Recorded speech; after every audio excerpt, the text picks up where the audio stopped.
তোরা আমাকে আটকাবি? আমরা আমাদের বন্ধুকে রক্ষা করেই ছাড়বো। হ্যাঁ হ্যাঁ, ঠিক কথা বলেছিস। তাদের এই পদক্ষেপের খবর সোশ্যাল মিডিয়াতেও ছড়িয়ে পড়ে।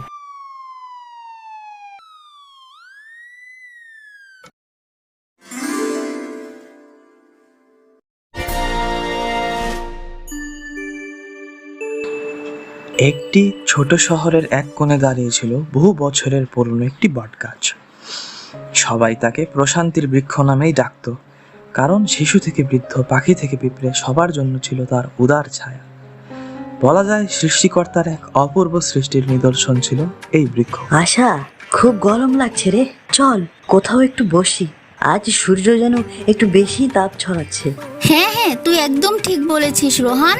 আমিও আর পারছি না, কোথাও একটু বসে পড়ি। চল চল। হ্যাঁ চল, কিন্তু বসবো কোথায়? আমি তো আশেপাশে কোনো জায়গা দেখতে পাচ্ছি না রে। ওই দেখ রোহান, ওখানে একটি গাছ দেখা যাচ্ছে। আমরা ওখানে গিয়েই বসি, চল।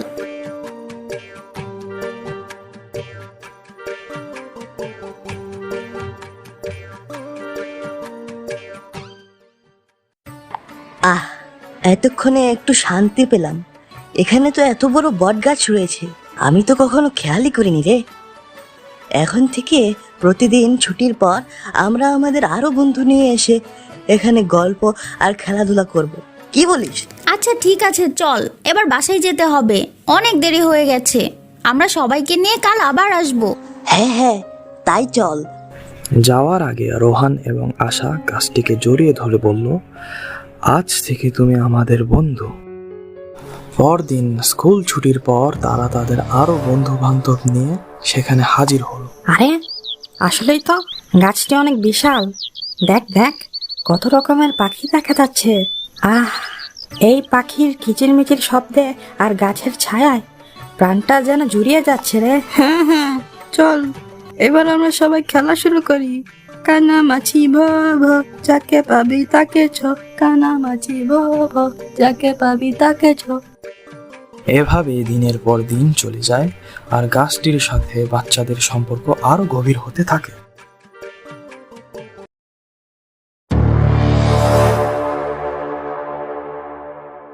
একদিন রোহান এবং আশা স্কুলে যাওয়ার সময়, আঙ্কেল, আপনারা কারা? আর এত লোকজন নিয়ে গাছের সামনে কি করছেন আপনারা? আমরা সিদ্ধান্ত নিয়েছি এই শহরের উন্নয়নের স্বার্থে এই গাছটিকে কেটে ফেলবো, তারপর এখানে একটি বড় শপিং মল বানাবো। আরে তোমরা তো বাচ্চা, তোমরা এসব শুনে কি করবে? যাও যাও এখান থেকে, আমাদেরকে আমাদের কাজ করতে দাও। কিন্তু আঙ্কেল, শহরে এমনিতেই গাছের সংখ্যা খুবই কম। তাছাড়া এটি তো আমাদের পরিবেশ এবং জীবনের জন্যই উপকারী। আপনি এ গাছ কাটতে পারেন না আঙ্কেল। হ্যাঁ হ্যাঁ, আমরা আমাদের বন্ধুকে কেটে ফেলতে দেব না। তোরা আমাকে আটকাবি? এই কে আছিস? বাচ্চাগুলোকে এখান থেকে সরিয়ে ফেল, আমাদের কাজে ডিস্টার্ব করছে। রোহান এবং আশা সেখান থেকে চলে আসে এবং মনে মনে প্রতিজ্ঞা করে, যেভাবেই হোক তারা তাদের গাছ বন্ধুকে রক্ষা করবেই, ঠিক যেমন গাছ সবাইকে রোদ বৃষ্টি থেকে সবসময় রক্ষা করে আসছে। আমরা কিছুতেই এমন কিছু হতে দেব না, আমরা আমাদের বন্ধুকে রক্ষা করেই ছাড়বো। হ্যাঁ হ্যাঁ, ঠিক কথা বলেছিস। আমরা সব বন্ধু মিলে গাছ রক্ষা বাহিনী করে তুলবো। ঠিক বলেছিস। তারপর আমরা বিভিন্ন পোস্টার তৈরি করে সচেতনতা বাড়িয়ে স্থানীয় পত্রিকায় চিঠি লিখবো। হ্যাঁ, তাহলে আমরা আমাদের গাছ বন্ধুকে বাঁচাতে পারবো। না হলে ওই আঙ্কেল আমাদের বন্ধুকে কেটে সেখানে শপিং মল বানিয়ে ফেলবে।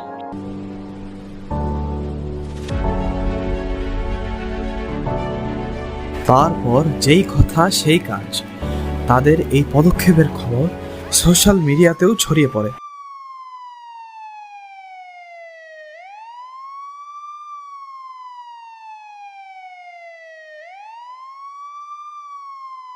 বট্টু দাদা, আমাদের হাতে কিন্তু আর করার কিছু নেই। পাবলিক কিন্তু একদম খচে গেছে।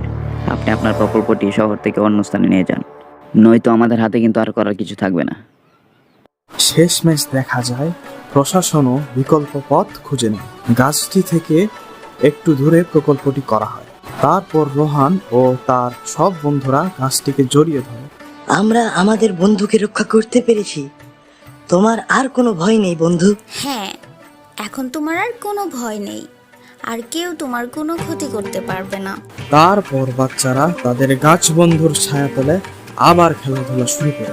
আজকের গল্প থেকে শিক্ষা, সচেতনতা আর ভালোবাসা থাকলে একজন ছোট মানুষের কণ্ঠেও প্রকৃতির রক্ষার বড় শক্তি লুকিয়ে থাকে। এই গল্পে বাচ্চারা আমাদের শিখিয়েছে প্রকৃত ভালোবাসার অর্থ।